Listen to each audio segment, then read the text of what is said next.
gostaria agora de partir para o próximo trabalho, que é com Diana de Melo Costa Lima, que também é mestranda, só que ela é da linha de Direito Econômico da linha 2, né? Também orientadora da professora Ana Paula Basso, cujo trabalho é responsabilidade tributária de grupos econômicos, de fato, na jurisprudência do Superior Tribunal de Justiça. Análise sob o prisma do construtivismo lógico-semântico. Para dialogar com o trabalho de Diana, nós convidamos Francisco Leite, que é professor, direito tributário, auditor fiscal, é doutor pelo nosso programa de pós-graduação em ciência jurídica, ex-aluno da casa, e o doutor Miguel Cascudo, que é advogado e representante da Câmara de Dirigentes Lojistas de João Pessoa. Então, vou passar a palavra para a Diana, e a gente vai fazer o mesmo sistema, né? Depois de Diana fazer sua explanação, a gente passa a palavra para os dois facilitadores. Diana, com você. Boa tarde a todas e a todos. Gostaria de agradecer a presença, né, em especial dos facilitadores, Dr. Miguel e o professor Chico Leite, que é meu colega em outra disciplina também. Gostaria também de agradecer a presença do meu professor, eterno professor, Luciano Maia. Foi na graduação e na especialização em Direitos Humanos. É uma honra para mim tê-lo aqui na plateia. E, então, o meu projeto de pesquisa, né, ele aborda, né, ele pretende abordar ou pesquisar, estudar a responsabilidade tributária, né, de grupos econômicos, de fato, né, na jurisprudência do STJ.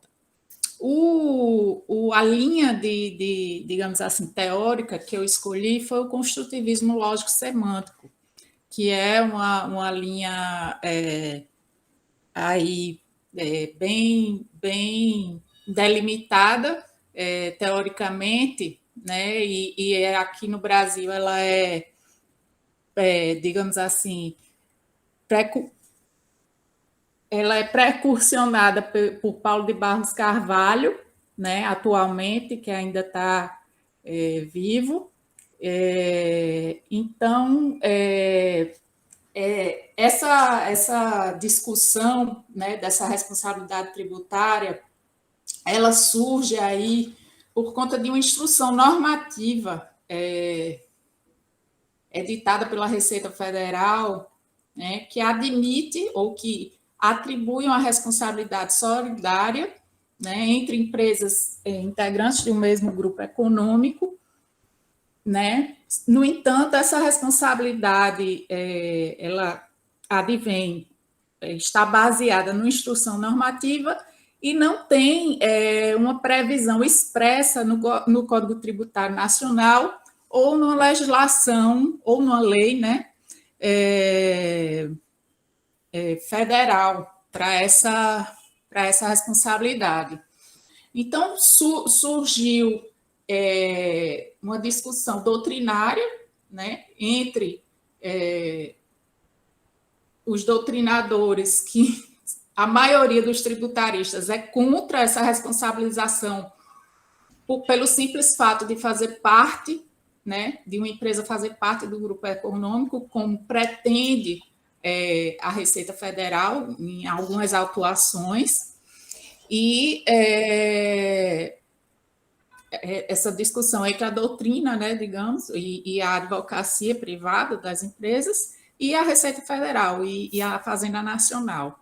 E aí a jurisprudência do STJ ela ainda não está, digamos assim, consolidada nesse sentido, e aí eu pretendo estudar, né, o trabalho ele pretende estudar essa jurisprudência, como é que ela está atualmente, né, num contexto também do construtivismo lógico-semântico, de que as decisões judiciais criam normas jurídicas, né, para o caso concreto, mas criam normas jurídicas, e a partir dessas normas jurídicas criadas, né, pelas reiteradas decisões, que podem, inclusive, ter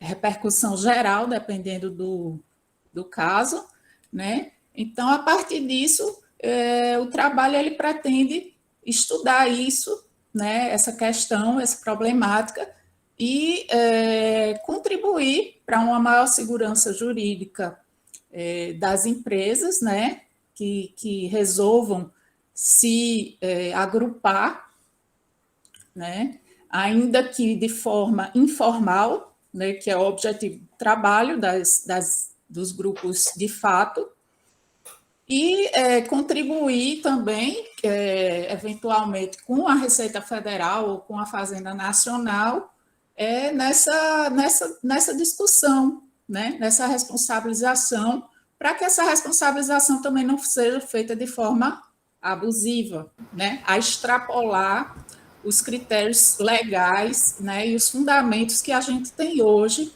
no direito do direito posto, né? E, eventualmente, ao final do trabalho, até propor alguma modificação legislativa, né? Alguma inclusão, algum artigo, alguma norma, numa dessas reformas tributárias, que eu não conheço as reformas tributárias a fundo, mas, eventualmente, né, propor aí alguma coisa que possa vir a regulamentar dentro de uma legislação tributária,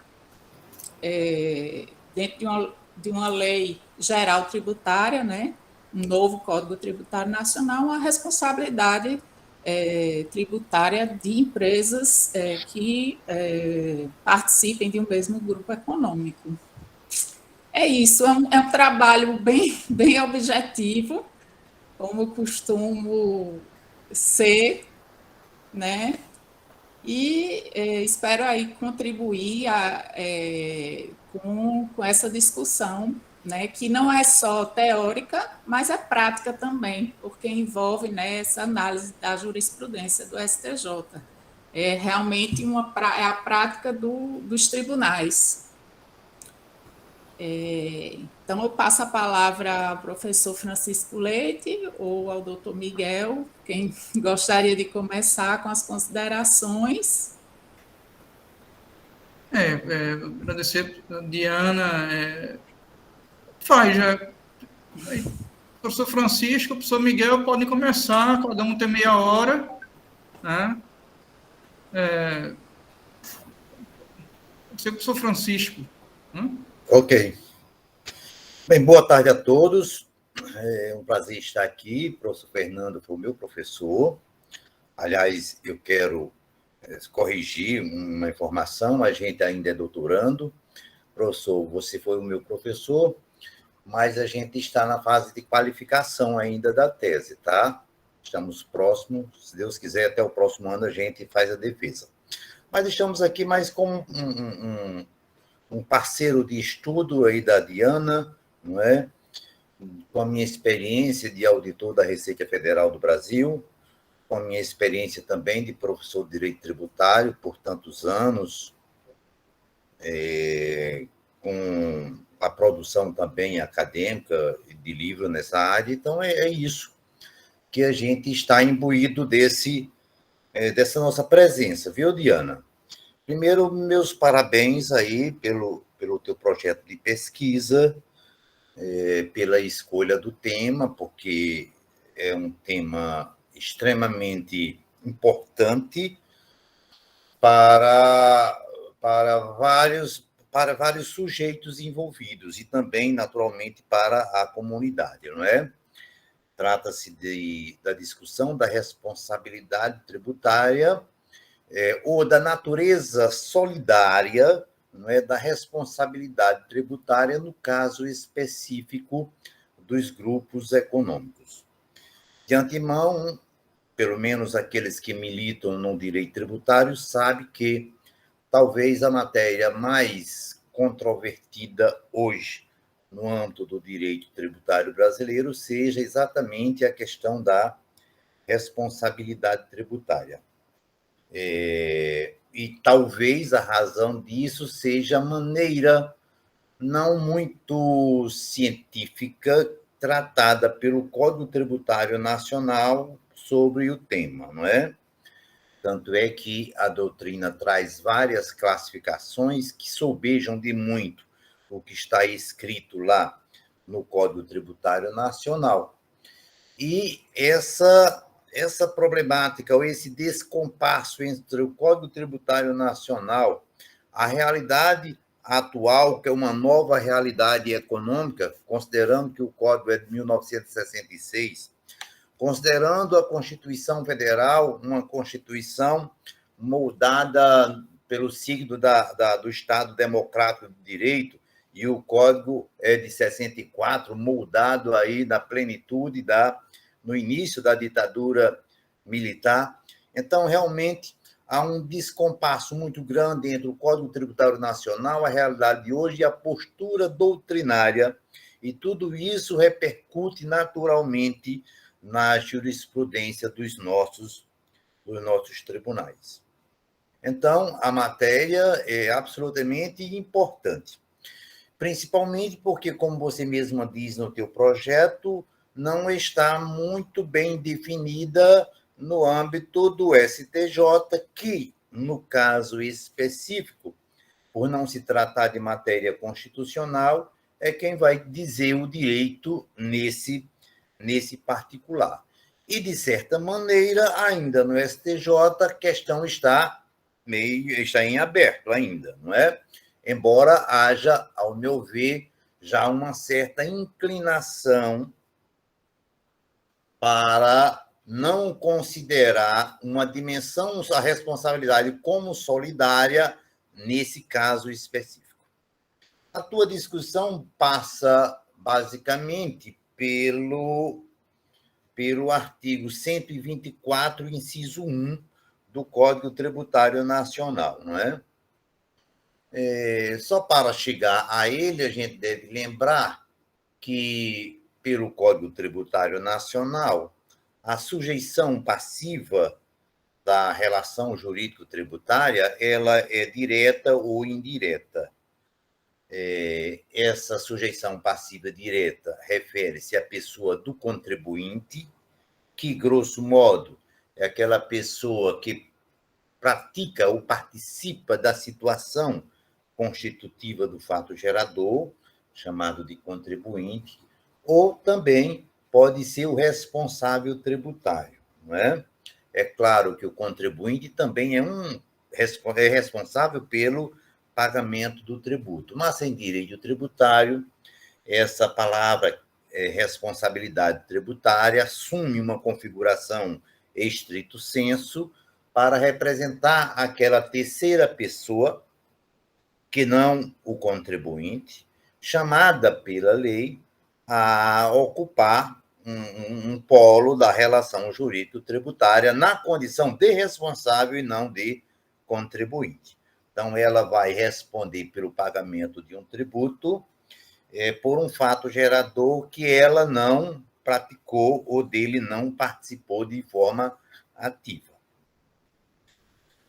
E aí vem o artigo 124.1 do Código Tributário Nacional, né, e vai estabelecer que a solidariedade em matéria tributária pode se dar por força de lei, a responsabilidade legal, a solidariedade legal, ou naquelas situações em que os partícipes há um interesse comum, não é? E é nesse contexto, nesse interesse comum aí, que muitos autos de infração são lavrados contra grupos econômicos e a responsabilidade desses partícipes é atribuída a essa condição de solidariedade.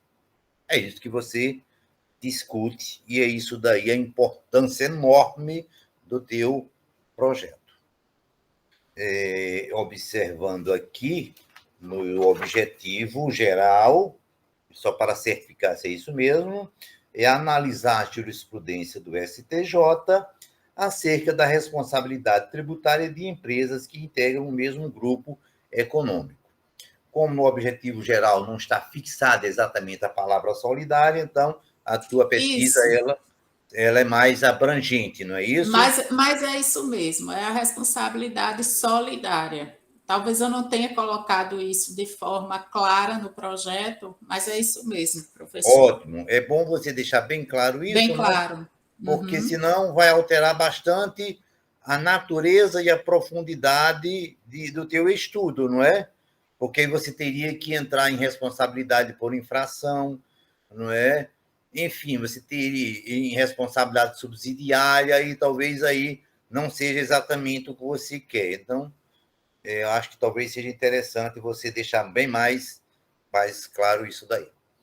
E é preciso considerar que a solidariedade não é um terceiro tipo de sujeito passivo. O sujeito passivo é o contribuinte quando tem relação pessoal direta com o fato gerador, ou ele é o responsável.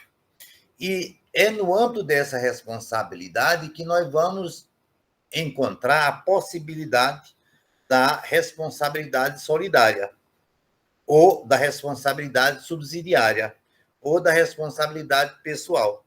Então, a solidariedade é apenas uma gradação do tipo de responsabilidade atribuída pela lei.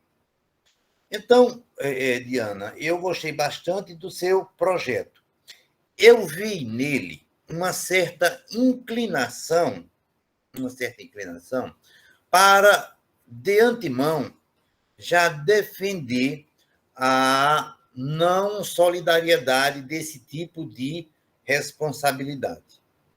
Aí tudo bem, eu pensei, não, talvez é porque ela queira, é uma hipótese, ela está levantando a hipótese que não haja essa solidariedade nesse tipo de responsabilidade tributária. Mas aí li novamente e me pareceu bem clara essa inclinação. Talvez, assim, essa inclinação te conduza na tua pesquisa a ver apenas a doutrina e a jurisprudência que favoreça e que fortaleça essa inclinação natural. Tanto é que, na citação dos teus autores, vi apenas, assim, ou sobretudo, aqueles que realmente ratificam essa tua inclinação. Como eu sei que isso daqui era um projeto, não é, e que vai tomando outras condições, não é, durante o decorrer do trabalho, me parece que talvez fosse interessante você tentar o máximo possível isentar-se disso daí para proceder uma pesquisa com o máximo de isenção.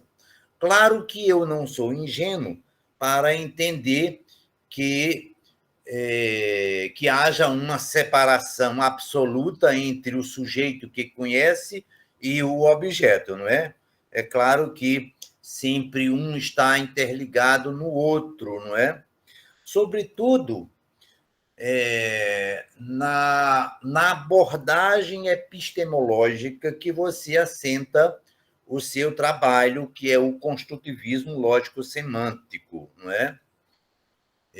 O construtivismo, seu âmbito mais geral, não é? Ele parte exatamente desse pressuposto que sujeito e objetos, não é? Eles estão entrelaçados, não é? E que o sujeito constrói o próprio objeto e por ele também é influenciado. E a sua escolha dessa abordagem foi muito feliz também. Primeiro, porque realmente parece-nos que, no âmbito estrito do direito tributário, o positivismo lógico esteja bastante ultrapassado, que o positivismo normativo também esteja bastante ultrapassado, e que também aquela discussão ou aquelas premissas da filosofia da ciência estejam ultrapassadas. Daí você ter escolhido essa linha geral do construtivismo. E você também dá uma grande importância à doutrina brasileira, na medida que você escolhe uma das modalidades, uma das correntes do construtivismo, que é essa capitaneada aqui no Brasil por Paulo de Barros Carvalho, influenciado pelo o nosso justo filósofo daqui de Pernambuco, Lorival Villanova. Então, me pareceu muito feliz com isso, principalmente no que concerne a essa temática. Responsabilidade tributária é uma temática extremamente dogmática, não é? E extremamente colocada ali no Código Tributário Nacional e que tem sido sempre estudada dogmaticamente. E, de repente, esse construtivismo, essa linha, essa abordagem por essa corrente de pensamento possa trazer grandes resultados para a tua pesquisa, tá? O assunto realmente é muito importante porque se coloca em meio termo a dois grandes valores para a sociedade brasileira, não é? Quer dizer, de um lado, o Estado fiscal, precisando de um tipo de recurso caracterizado como tributo para sustentar-se. Do outro lado, a propriedade, do outro lado, os valores da iniciativa privada, não é? De modo tal que, cada vez que uma autoridade fiscal autua e coloca em um auto de infração alguém ou um grupo econômico como solidário pelo crédito tributário, esse alguém vai se levantar em oposição. E seja na atividade da autuação, e seja na defesa que o contribuinte há de fazer, nós vamos ter uma gama de recursos envolvidos, recursos públicos e recursos privados, e que precisam, portanto, ser bem aquilatados.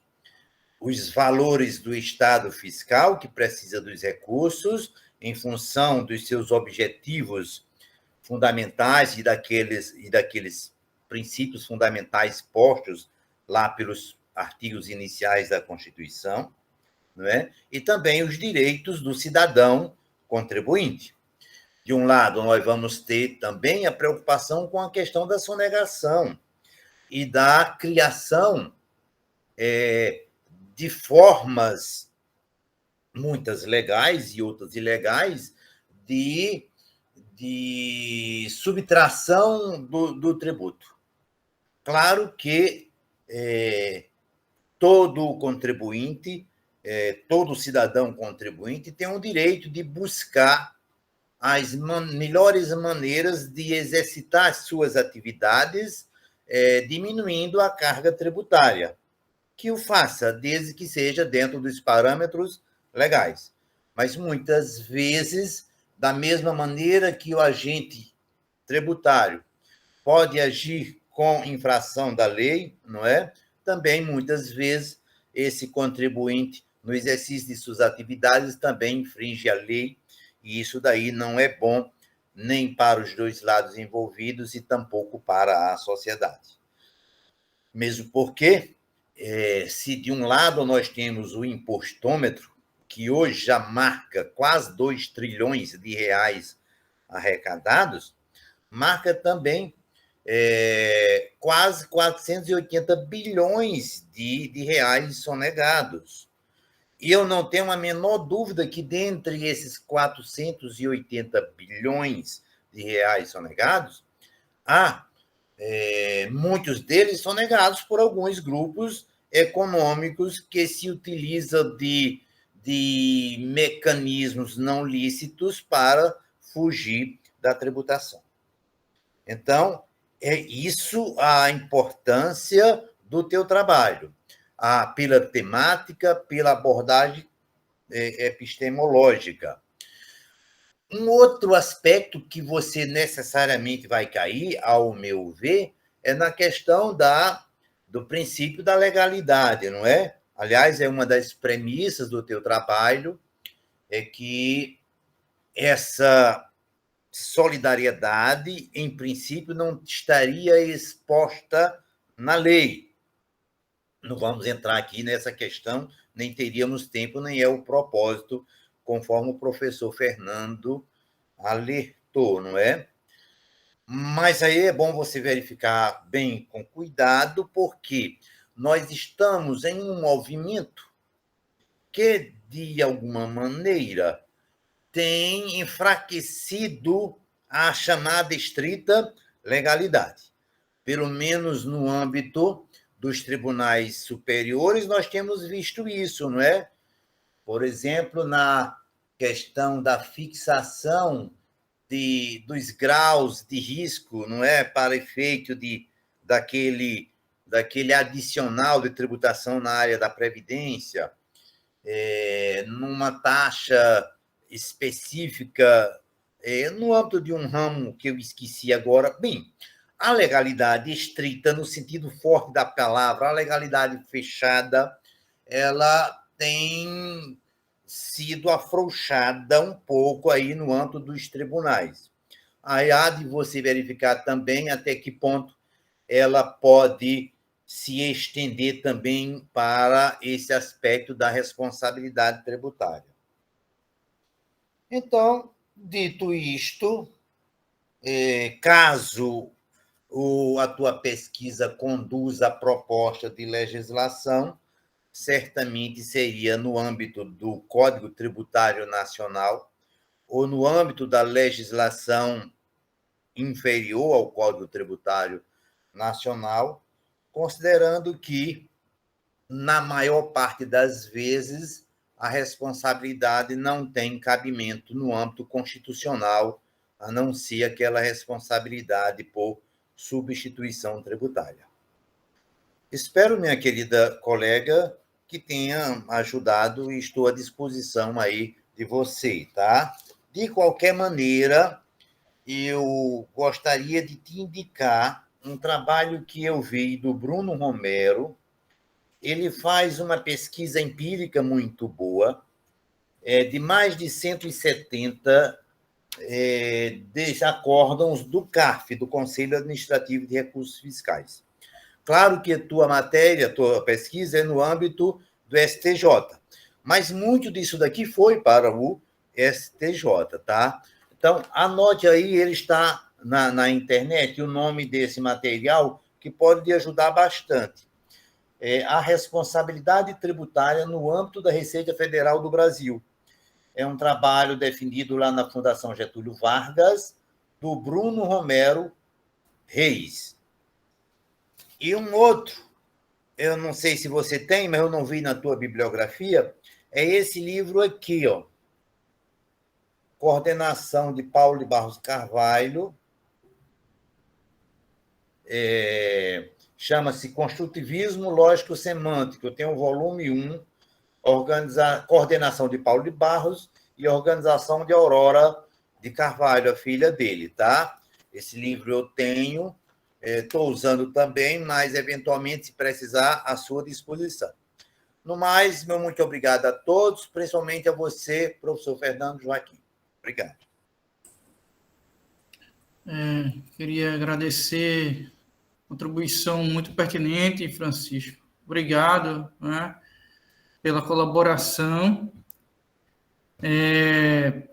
Queria passar a palavra para a Diana, né, para ela fazer as considerações dela dentro dos 10 minutos dela. Ou melhor, acho que a gente poderia passar logo o professor Miguel, para o doutor Miguel antes, né? Porque aí eu acho que você poderia fazer tudo de uma vez só, não, Diana? Do jeito que o senhor preferir, professor. O que for melhor. Eu estou aqui com tudo anotado. Pronto.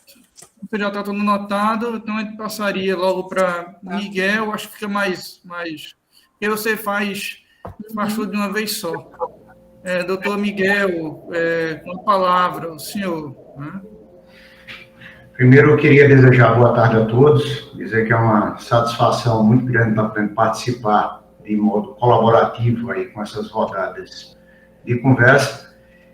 Me inibe muito falar logo na sequência do professor Francisco Leite, com toda a sua desenvoltura e carga aí na docência e na vivência em matéria tributária, mas eu quero contribuir aqui com minha experiência no campo da advocacia, né, na iniciativa privada, e defendendo aqui o setor empresarial.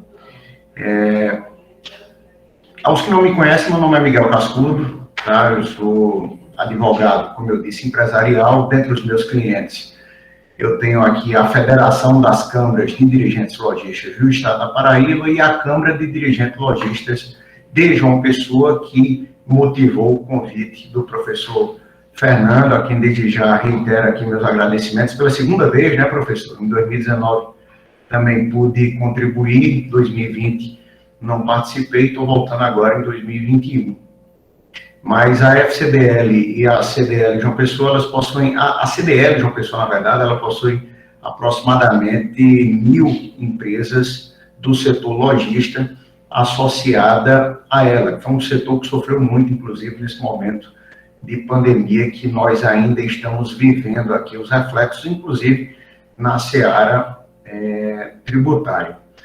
Mas, agora já falando diretamente com você, Diana, eu queria dizer que você é bem corajosa, né, em estar trilhando essa seara aí da análise do funcionamento do STJ, tá, acerca dessa responsabilidade, né, tributária dos grupos econômicos de fato, né, porque o de direito a gente já sabe que tem, você está indo nessa vertente aí dos grupos de fato.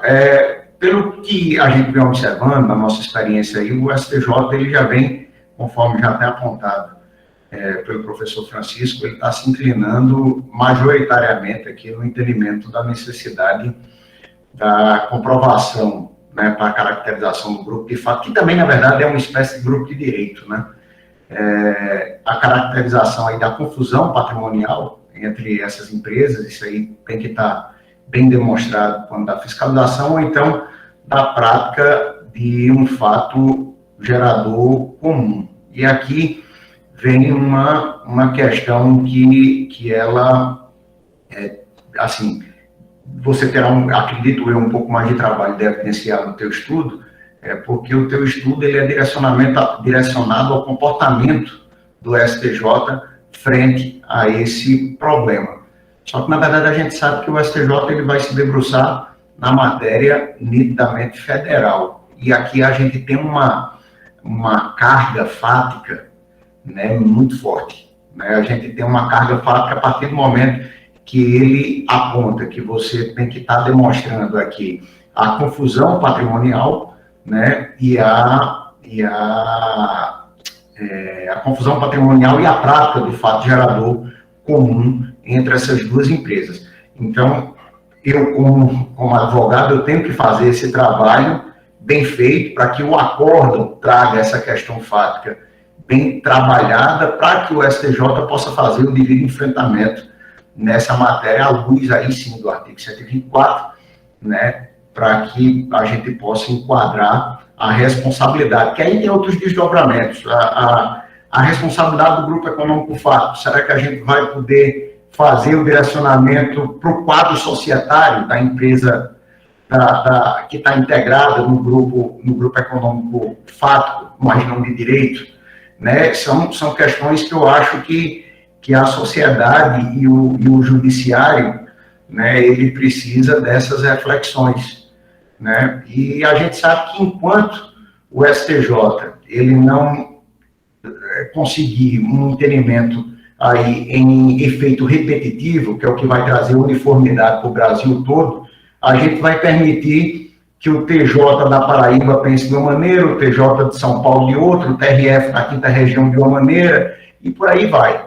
Eu acho que esse teu estudo, ele mexe de fato, com a classe jurídica tributária, mexe com as empresas, para que a gente possa fazer essa discussão, porque no entendimento aqui da CDL, e aqui, obviamente, eu falo da entidade que eu represento, ela vem assim na frente de que esse entendimento do STJ, ele vem sendo bem extensivo.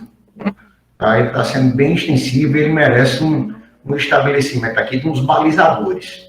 Até porque esses balizadores mais definidos, e aí talvez a gente só consiga, ou no efeito repetitivo bem enfrentado, ou até através no campo legislativo, que permita que ao final desse seu estudo você tenha o êxito em conseguir propor algo, e aqui eu já coloco à discussão a CDL e a FCDL, porque nós somos ligados hierarquicamente à Confederação Nacional de Dirigentes Lojistas, estamos dentro das discussões da reforma tributária, e há campo no jurídico interno dessas entidades de discussão na construção dessas soluções. Então, um estudo desse que você está propondo aqui, com a sua envergadura, com a sua densidade, ele é muito colaborativo no campo dessas discussões, que, como você fez ver, ainda são discussões, ao menos no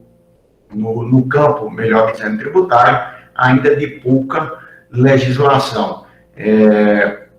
Nós temos aqui interpretação, por mais que a gente vá mitigar o princípio da legalidade, conforme já apontado aí brilhantemente pelo professor Francisco Leite, mas a gente, para a conceituação do grupo econômico, além dos requisitos lá de 124, a gente termina utilizando aquelas conceituações lá da CLT, que foi melhor regulamentada agora na reforma trabalhista, a gente traz a questão da lei previdenciária, mas eu acho que já chegou a hora, né, do direito tributário tratar isso com as peculiaridades exigidas pela área.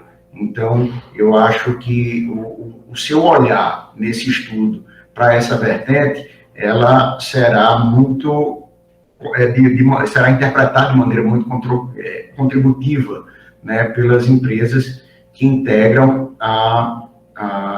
o movimento logístico. E, assim, a gente vive e vem nesse processo aqui de retomada da economia, nesse pós-Covid, trazendo, né, uma carga de déficit tributário relativamente grande, né, principalmente aqui de ICMS. E as consequências desse déficit tributário, a gente vai começar a viver agora nesse ano de 2022, e aí sim com as discussões da sucessão empresarial, do reflexo de grupo econômico.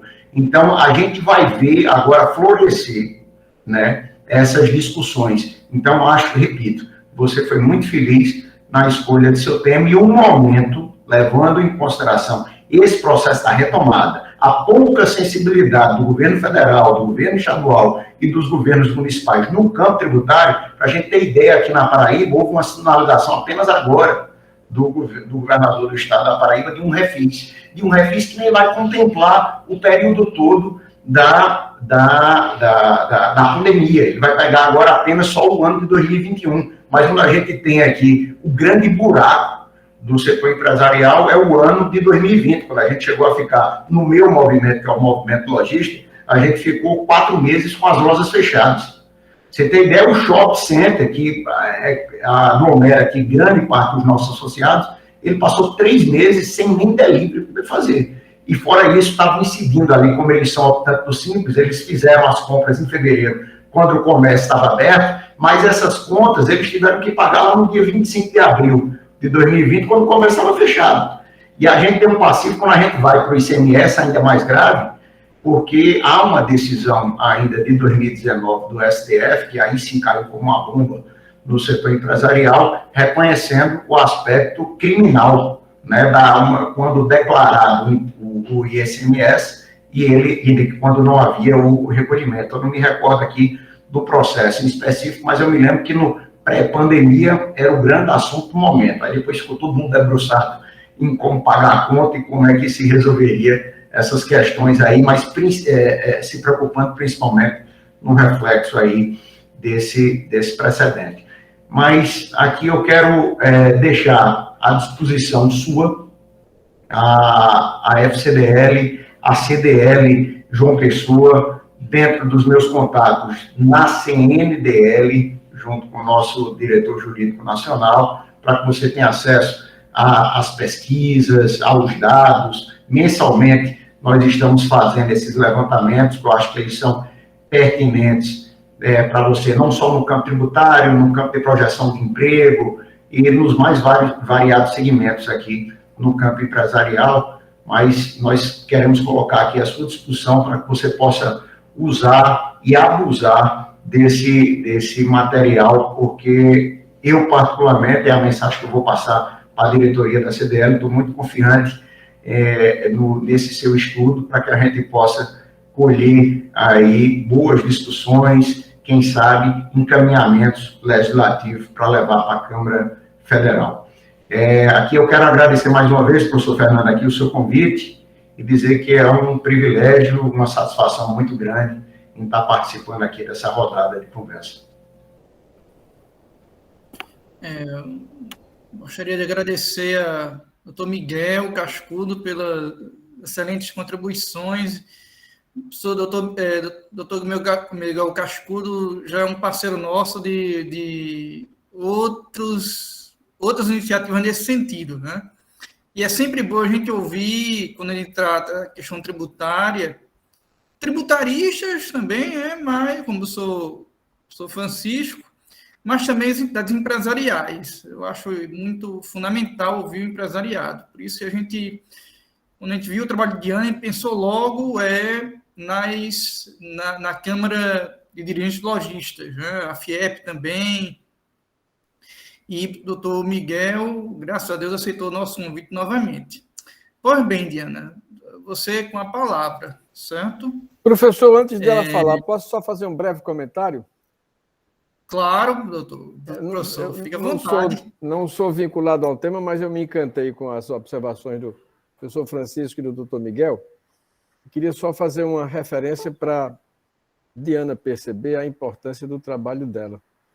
É que o Brasil deu uma guinada na sua atuação jurídica, na sua forma de aplicar o direito, em que não está apenas fazendo uma abordagem sobre extrair o significado a partir de texto normativo, mas extrair o significado de um caso a partir dos fatos do processo e o texto normativo de regência. Ou seja, em grande medida, a normatividade dos fatos, ou, como diria Friedrich Miller, uma metódica estruturante em que a realidade é parte do processo a ser interpretado. Na parte tributária, isso foi muito utilizado, por exemplo, quando se tinha os crimes de apropriação indébita tributária. E era possível dizer que não tinha havido o pagamento em razão das dificuldades econômicas. Ou seja, você tinha uma excludente de culpabilidade a partir de uma realidade de fato. Então, a realidade de fato que você documentava com títulos protestados, com empregados sendo colocados para fora, reclamações trabalhistas, etc. Ou seja, era possível, a partir dos fatos documentados no processo, chegar para aquela apresentação concreta do que estava sendo mencionado. Então, o que é que eu tenho a ver? O que é que isso tem a ver para ilustrar essa discussão? É o que o professor Miguel, por exemplo, mencionou, que há uma necessidade. O STJ é a instância que atua o direito nacional, dos tribunais regionais federais e dos tribunais de justiça, mas atua a interpretação jurídica dos fatos já aprovados. O STJ não pode aprofundar a prova do processo, mas pode, debruçado na sentença de primeiro grau e debruçado no conteúdo do acórdão, interpretar de modo diferente o que está lá no processo, ou seja, decidir a partir do que está no processo. Então, vale muito a pena tentar identificar o seguinte, e aí, naquela linha do que o professor Francisco fez referência e o professor Miguel. Quando eu tenho uma disputa dessa, o artigo 124 fala em solidariedade na obrigação tributária, mas, na verdade, essa realidade que ela está investigando é a solidariedade na responsabilidade tributária, que na maioria das vezes decorrerá de violação à lei. Uma empresa que mistura tudo, está quase como tudo num canto só, mistura ativo de um com passivo de outro, o que é da empresa com o do sócio, não faz a contabilidade certa, ou o certo é fazer o errado. Enfim, é essa realidade, de fato, que tem que ser documentada, por exemplo. Então, é isso que vale a pena para que, isso foi advertido pelo professor Francisco e pelo professor Miguel, haja uma análise adequada disso para que os fatos possam ser documentados e você tenha condição de separar, por assim dizer, o joio do trigo. Uma empresa que tem a sua contabilidade correta, que usa assim, e embora possa participar em várias empresas no mesmo contexto, mas se você não tem aquela mistura a partir dos fatos, ou seja, a análise dos fatos é muito importante nessa relevância. E quando você faz isso agora, aprofundar os fatos, inclusive na matéria tributária, você está fazendo algo que é extraordinário na interpretação do direito hoje. É que interpretar o direito não é só interpretar o sistema normativo, o dispositivo da lei, mas conhecer e interpretar a realidade. Excelente, professor. Muito obrigado. Foi excelente.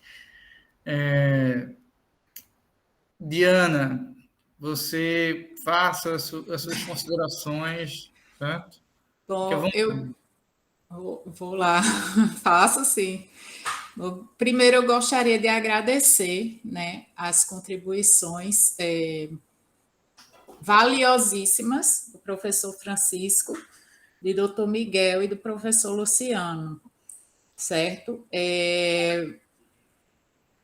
Vou passar, anotei aqui ponto por ponto, não vou passar por todos, alguns eu já esclareci para o doutor Francisco, para o professor Francisco.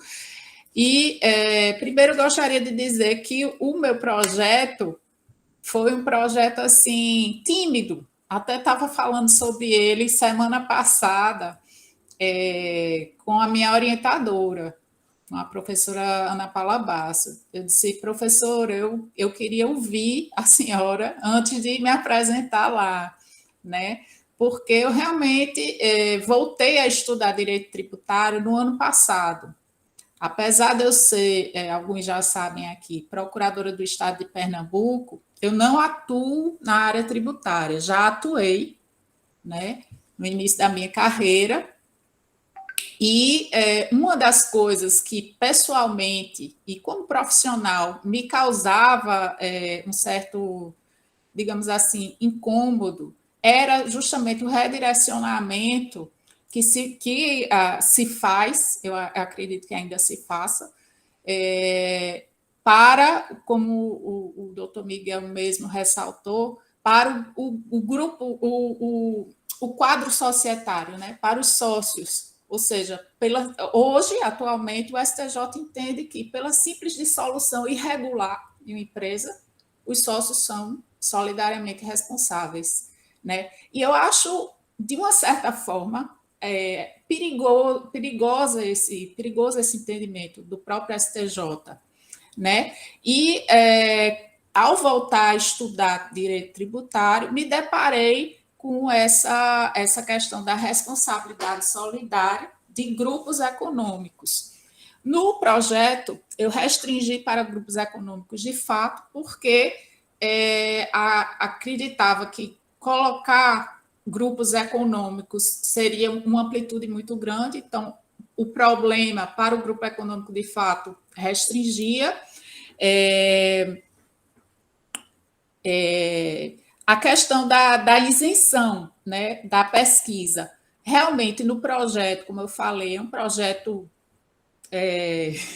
que não foi elaborado com um tempo maior e que já várias ideias já me surgiram e já tem sido objeto de consideração da minha parte, né, em relação a ele, a questão da isenção. Realmente, professor Francisco, já existe uma inclinação minha por não considerar que empresas, pelo simples fato de empresas estarem aglomeradas no grupo econômico, serem responsáveis solidariamente pelas dívidas de uma outra empresa, não é isso? Dívidas tributárias. No entanto, caminhando nas aulas do nossa disciplina lá de Direito Tributário, Estado Fiscal, me surgiram outras questões, justamente. Será que essa responsabilização que a Receita Federal, né, porque eu vou me restringir ao entendimento da Receita Federal na pesquisa, porque se eu for pegar todas as receitas, todas as fazendas, vai ser muito amplo. Será que essa responsabilidade que a Receita Federal atribui às empresas integrantes de um mesmo grupo econômico, de fato, ela é pelo simples fato de estar reunida num grupo? Acredito que não. Então, o que é que eu quero? Eu quero estudar realmente os fatos, como o doutor Miguel e o professor Luciano ressaltaram. Ver esse detalhe maior que muitas vezes nos artigos ou nos livros, e até mesmo algumas teses de doutorado que eu li para fazer o projeto, não traz. A discussão ela fica só no âmbito doutrinário, certo? Então, eu gostaria de olhar realmente, tanto que um dos objetivos do projeto é saber qual é o posicionamento da Receita Federal, né, da Fazenda Nacional nesses casos, o que é que ela admite, quais são os critérios que ela admite para essa responsabilização. E isso vai passar na análise dos fatos, né? O que talvez, muitas vezes, aconteça, seja que o fisco, né, aí eu estou falando de uma forma ampla, não consiga traduzir esses fatos em provas. E as empresas, de uma certa forma, conseguem. Então, tudo isso tem que estar. É a questão da linguagem, né, que o construtivismo lógico-semântico sempre fala. Tem que estar vertido em linguagem para que essa responsabilidade seja bem estruturada e bem delimitada, né? A questão da sonegação também é uma questão que, conversando com a minha orientadora, a gente vai olhar, tanto que eu falo no meu projeto que vai ser sobre o prisma do construtivismo lógico-semântico, mas também eu gostaria de analisar sobre outras óticas, né, sobre outras teorias, essa questão. Então, obviamente, a gente tem uma realidade hoje que as empresas elas se aglomeram, se mexem em grupos, né, não atuam mais isoladamente. E, como você disse, o código está defasado, a realidade é outra, né? Então, a realidade é outra. O que é que então, o tribunal, o STJ, está decidindo, né, em cima dessa nova realidade com o que a gente tem hoje de legislação, né, sobre isso. Agradeço demais aqui a indicação dos livros, o do construtivismo lógico-semântico, eu não coloquei, mas eu também tenho. Talvez eu não tenha colocado por causa da extensão do projeto, né? Que tinha que ter 15 páginas, enfim, eu não quis me alongar demais. Deixa eu desligar isso aqui. Vou querer, não sei se poderei ter acesso, mas vou querer, se puder, ter acesso a dados da Receita Federal sobre isso. No escopo da minha pesquisa está, sim, pesquisar acórdãos do CARF, e agradeço demais essa indicação. né? Talvez eu não tenha colocado pesquisar acórdãos do CARF, mas quando eu coloco pesquisar o entendimento da Receita Federal, está nisso aí, né? Está abrangido. Então, são contribuições valiosíssimas que eu agradeço demais. E agora, passando para as considerações do doutor Miguel, né? Realmente, quando o senhor falou aqui que no STJ essa questão dos fatos, né, ela não é muito analisada, e realmente talvez uma das dificuldades que eu vá ter nessa pesquisa é a quantidade, não é nem a quantidade, que não é isso que eu quero dizer, mas poucos casos consigam chegar ao STJ. Então, talvez eu vá ter poucos acórdãos representativos, né, do entendimento do STJ, porque, pela pesquisa prévia que eu já fiz, muitos desses acórdãos, muitos desses recursos especiais, eles sequer são conhecidos, justamente com base na súmula 7, né? Ele diz, não, é análise de fato, eu não vou analisar fato, não conheço. Então, talvez essa seja uma das dificuldades. Mas eu vou tentar, dentro dessa pesquisa, né, mais, digamos assim, fina, olhar essa questão desses acórdãos e extrair ao máximo o que é que o STJ está entendendo em termos de responsabilidade solidária de grupos econômicos de fato, né? E também tem essa questão que o senhor falou, né, do redirecionamento para o quadro societário, que também é uma questão a ser abordada, né? Agradeço demais a disponibilidade do senhor de se colocar à disposição através da CDL, e eu vou querer, sim, acesso aos dados e para fazer o contraditório, né? Como o professor Fernando sempre tem dito aqui na disciplina, o trabalho, ele precisa do contraditório. Talvez no meu projeto eu não tenha colocado isso de uma forma tão clara, mas eu não pretendo, sob hipótese nenhuma, ficar defendendo só um lado. Eu quero pesquisar, né, a questão jurídica, o problema, a problemática, e, quem sabe, dar aí uma luz. Eu acredito que a gente precisa de uma regulamentação nesse campo, né, segura, para dar segurança às empresas, para dar segurança ao contribuinte e também para dar segurança ao fisco na hora de uma autuação, né? O que é que se considera realmente como um grupo econômico, quando é que pode ser caracterizado um grupo econômico de fato, e a responsabilidade, a amplitude dessa responsabilidade. É isso.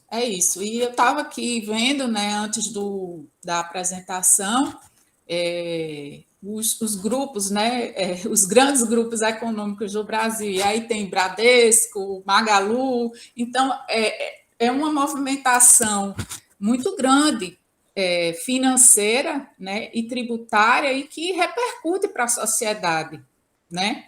Repercute muito, tanto no campo empresarial como no campo do fisco, que também tem que estar atento, né, a não deixar essa sonegação virar um bolo, né, digamos assim, muito, muito descontrolado. E é isso. Eu espero que tenha esclarecido aí as questões. Fico muito, muito feliz pela receptividade do projeto. Confesso que estava um pouco insegura com a escolha do tema, mas é isso. Estou feliz demais com a contribuição de vocês e vou abusar aí da boa vontade de vocês. Agradeço demais.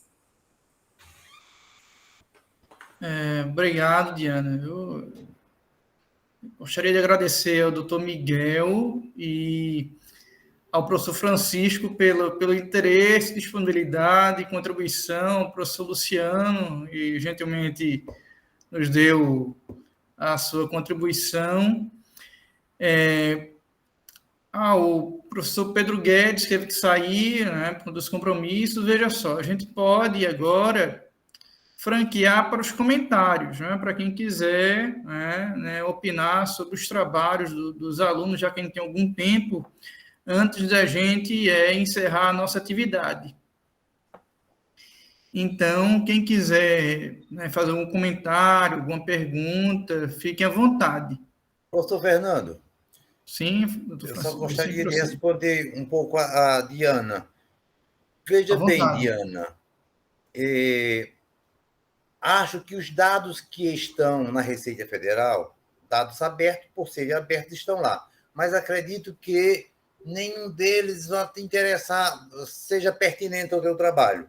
Mas no âmbito do CARF, eu acho que você tem uma riqueza aí de informações. Então, concentra a tua pesquisa lá nos acordos do CARF. Perfeito. Que você vai ter um melhor resultado, beleza? No mais, meus parabéns a você. Parabéns, viu, Raul? Obrigada. Também pelo teu. E professor Fernando, mais uma vez, muito obrigado aí. E Miguel Farias, um grande abraço a você e os demais colegas que estão aqui. Professor Francisco. Foi um prazer participar aqui e beber um pouco do conhecimento do senhor aí. Sempre é um prazer, sempre é uma satisfação.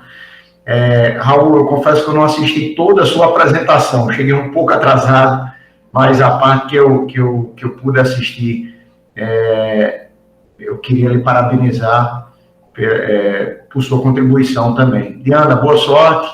Reitero aqui a disponibilidade das entidades que eu represento. Você até falou como grande grupo econômico, a Magalu. Meu escritório advoga também na Paraíba, aqui, para o Magazine Luiza. A gente aqui só não faz, infelizmente, a parte tributária, mas a gente faz a trabalhista e a cível em todo o estado. Eu vou deixar o meu e-mail aqui no chat, se o senhor quiser anotar. Anoto sim. Certo? E aí eu retribuo com os meus contatos. Perfeito. E, professor Fernando, sempre que precisar, estou à disposição. A CDL, na pessoa do nosso presidente, Nivaldo Vilar, também está à disposição e o senhor pode contar conosco. Muito obrigado. Raul levantou a mão. Não, levantei. Queria agradecer ao professor Miguel, professor Francisco. E só, professor Francisco, só para colaborar com a fala do senhor, que o senhor falou do impostômetro, mas também temos o sonegômetro, né? Esse final de semana tivemos agora revelado o esquema da Pandora Papers, né? Das offshores em territórios estrangeiros, e os maiores devedores da União têm offshores lá, né? Então, vi uma matéria, por exemplo, que 16 bilhões de empresários que devem à União mantêm offshores no exterior, que é mais fácil para você ter seu dinheiro. Então, eu acho muito pertinente que tem que se olhar também os dois lados. Então, é isso. Obrigado. Bem, pessoal, é isso. Então, boa tarde a todos, né? Boa tarde. Agradeço a presença de todos. Nos encontramos na próxima quinta, tarde, dia 7. Boa tarde. Tchau.